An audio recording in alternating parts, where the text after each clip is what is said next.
Hello, Reef Spring Wolf family. This is the September post-board meeting video update. I want to take a few minutes to highlight the things that are going on in the school district. I want to give a shout out to everyone in the school community, especially our students, for a wonderful start to the school year. We're having a phenomenal year already. It feels great to have a year that, knock on wood, we haven't had to talk about a certain pandemic, and we've been able to move forward this year and just have kids here at school and do well. I appreciate having them and seeing them. I'm grateful for all of our employees who have worked tremendously hard to make this kickoff to the school year just a huge success. So really proud of all the work and things that are going on across the district.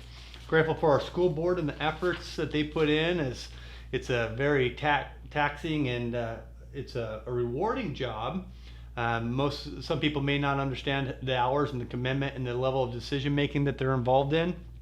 I will say my experience with our school board is that they've been completely dedicated on doing what's best for kids and also serving our community and representing our community values. So we appreciate all the efforts that they go through in this unpaid volunteer position. Thankful for them. Our strategic plan review, as we continue to go through the cycle of our strategic plan recap, we've gone through every bullet item, and now we're moving through those belief statements. And this month's belief statement is: we will never tolerate discrimination of any kind. And I wanted to just share a few things with you. We value every single student that comes into the Reef Spring School District community. I personally have had 6 kids part of the school district. I've graduated 2 and we'll have 4 more that will graduate from the district. I've never experienced a school system quite like Reef Spring. I've been part of several organizations, several schools, either from a superintendent, a building administrator, or a teacher. And I will say that our staff as a whole would do circles around many of the employees or other employers that I've worked with, and many of the other staff members. I think there's a level of compassion and love here that I just haven't, quite frankly, seen in other districts, and something that we're really proud of, coupled with a community that just values our students and wants to rally and support, as we've had so many issues that students deal with in their home environments and within the community, just to see the way our community supports. And certainly we want all students and staff members to have a good experience in the Reef Spring School District. That is our mission, that is our aim. We believe all students and employees deserve to work and receive an education in a safe environment. As in all situations when dealing with human beings, there's a lot that goes on in a school day. There's a lot that goes on when you have 2,000 kids, 1,850 something kids in the hallways, and then you magnify that with all the community members and family members. There's a lot that can happen in a school year. It's extremely rewarding, but there's also challenges that students face, the challenges that administrators face, that educators face, that bus drivers face. Everyone has those challenges, but certainly our aim is to provide the best learning experience for all kids.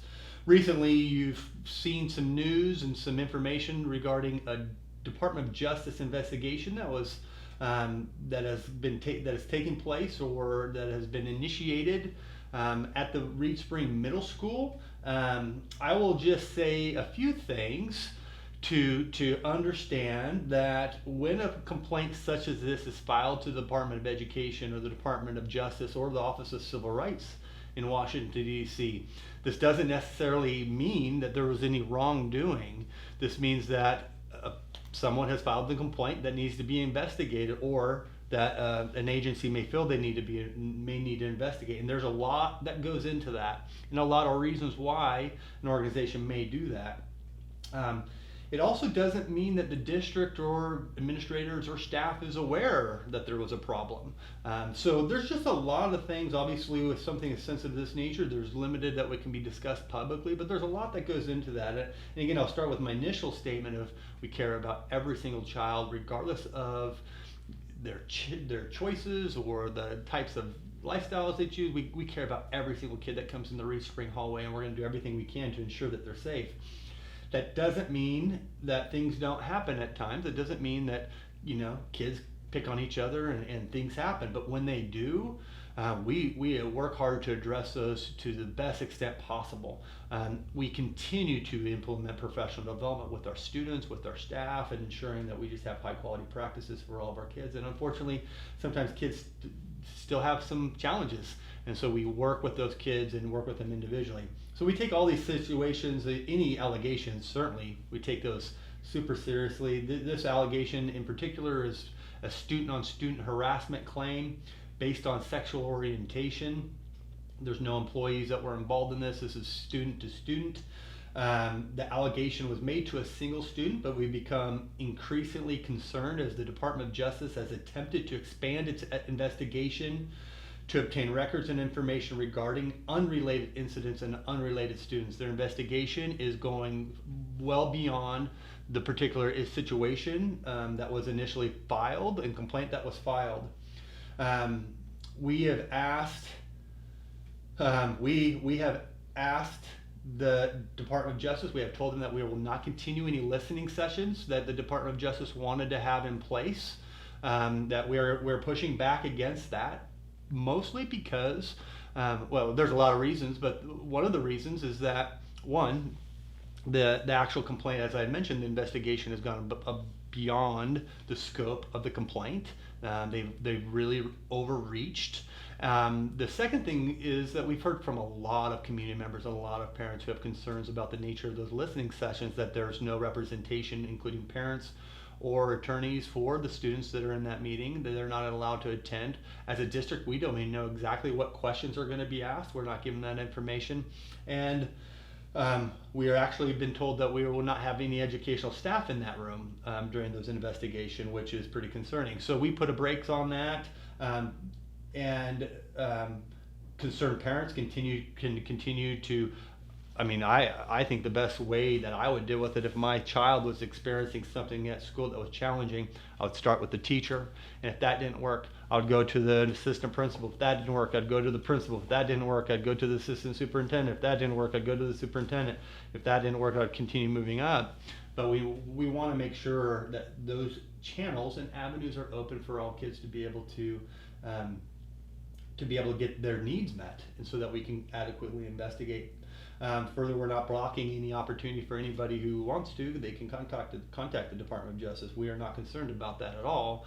We just are concerned about creating a format where questions may be asked that may be sensitive in nature about specific students in the room. There's a lot of confidentiality issues, and not to have anybody to advocate for kids is certainly not appropriate. And so we're moving forward in this manner, and we'll see how things play out over time. It's certainly not done, but we are, really, this is an investigation that's been going on quite for some time, and we've already been working at, as always, evaluating our practices and ensuring that we're putting in the best structures in place for kids, that we're helping them navigate the difficulties of middle school life and school. So wanted to provide that information for you. We're moving on and excited about the school year and excited working with all of our students. Oh, jumping right into my report, we have kind of an update on school enrollment. We're pretty consistently we're pretty stable with where we've been at. We have 1,830 kids enrolled pre-K through high school. Pretty stable from where we were last year. We have, just for your information, I know virtual has expanded, but in our district we're down to 34 students that are participating virtual in some kind of virtual platform. That's a little less than 2% of our overall population, so we're happy that most of our kids are here on campus, and would love to encourage more kids to those 34 to come back on campus as well. Summer school, we discussed that briefly. It went well. We had an slight increase in overall attendance, so had a good summer school experience. We provided the board an update on our bond projects. As you have seen, if you've been on campus near the primary school, we're continuing to make some headway on the primary remodel. That's going really well. We've got the addition that's starting to go up. Timelines, we feel like we're progressing just nicely towards those timelines. We are really at the percent, almost I think 100% completion on all the career center designs. So those should be going out to bid here in a few weeks. We'll be sending those out to bid with our hope is that we have a really dry winter and that we're able to break ground here in December and begin the career center project here north of our high school building.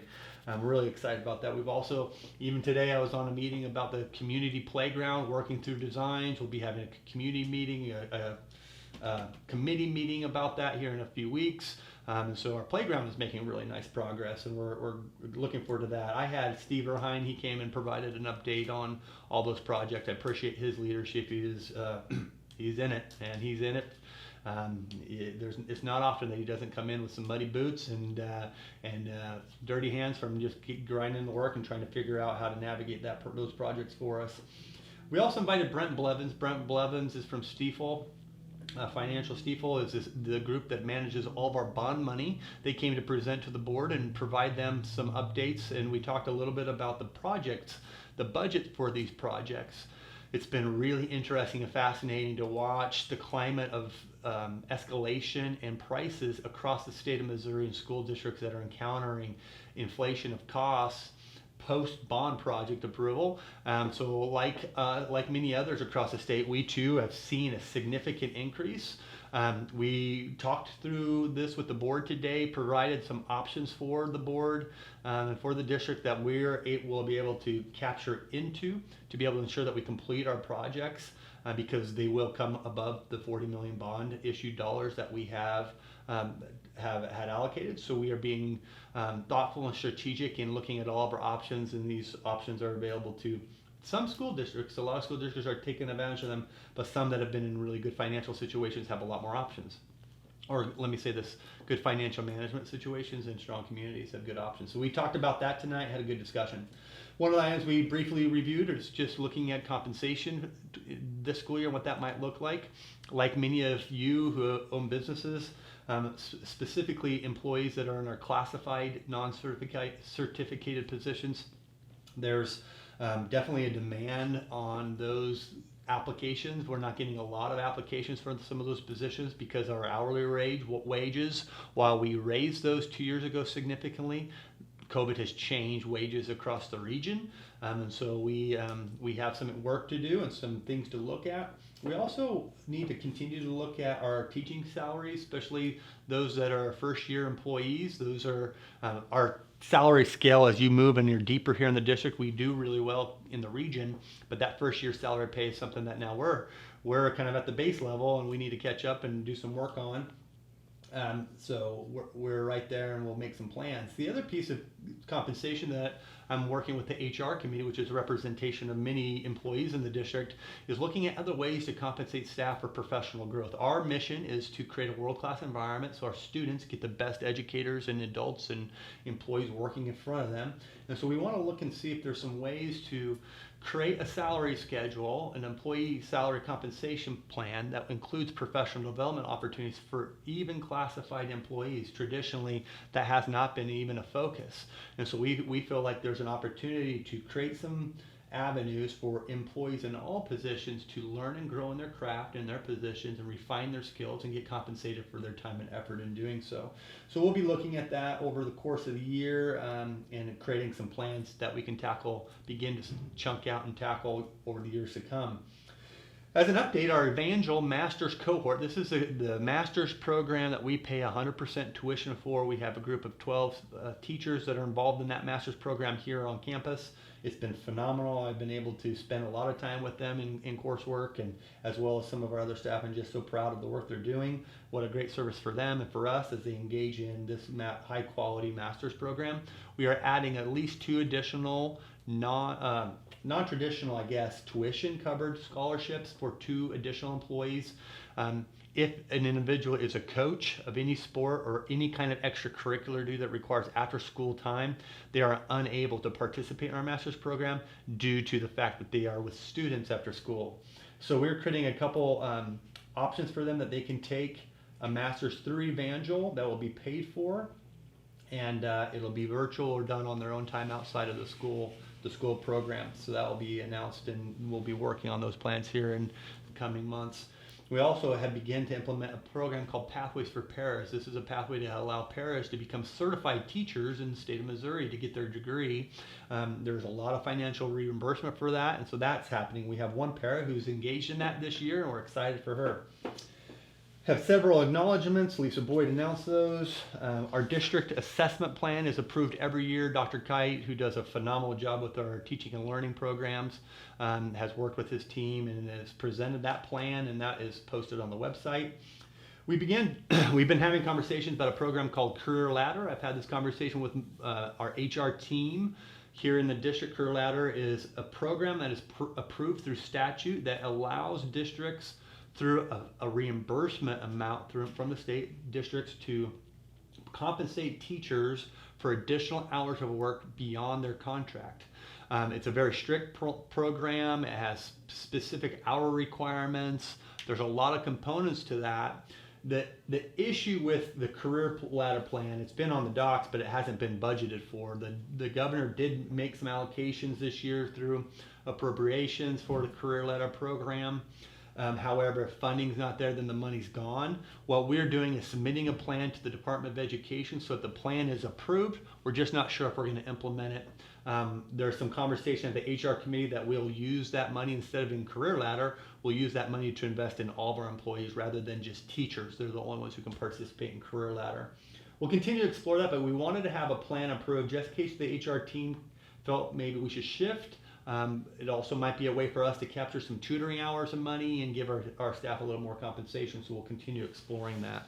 The board approved our student handbooks and employee manual. Again, there's some revisions that were made. Those are always updated live on the district website, so you can see those and review those. A conversation that we've had recently is in regards to teacher substitute teacher pay. Those are hard positions to fill. Very challenging to find subs and to get subs to want to cover those positions. And so we have decided to raise teacher substitute pay from $95 to $104, kind of an odd number, but that's how it works with our books, to $104. And that's for your regular subs who have a substitute certificate.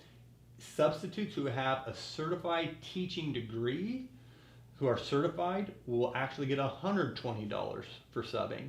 So they'll get a higher compensation because they're more qualified because of their educational background. Our long-term substitute rates will go to $136 for those who do not have a certification, a teaching certificate, and $152 for those who have a teaching certificate who are subbing for long-term positions. So we're excited about that. All right, the final piece of discussion that was had tonight, and we'll have more information that will roll out, is that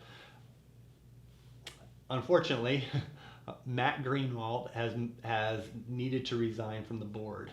Matt and his family had to move to Springfield. We'll miss having them here, especially in our community. Of course, Mrs. Greenwald is still going to be an employee, but Matt will have to resign from the school board because they needed to move to Springfield. We will certainly miss Matt. He has been a dedicated board member, an advocate for kids, and a voice just in support of what the school decisions we're trying to make. So that position is open. The board is discussing that opening, but you'll see communication coming out so that you can understand what that process will look like as that vacancy is filled, which will be a temporary vacancy fill until the election in April. That was our board meeting tonight. We appreciate everyone. Again, I'm honored to be part of the school district. I'm proud of the work that we do. I will say, just like a parent, right? Just like us at home, none of us do everything perfect. I can think of times in the last month that I probably haven't been a perfect father, but every time I kind of go outside of those bounds, I always try to navigate back within. And while we're not a perfect school district, we're doing great things. And we always are reflecting on how do we get back, how do we get focused, how do we get moving in the right direction. Our strategic plan is evidence of that. Our strategic plan is intentionally designed to support students, specifically students who are struggling, students who have needs. anyone who's been tapped into the school district and has have an honest perspective will know and will attest to what we're doing for kids each and every day, and how strategic we've been in implementing good positive structures to support kids, more so than more so than any district that I've been a part of. I'll say that.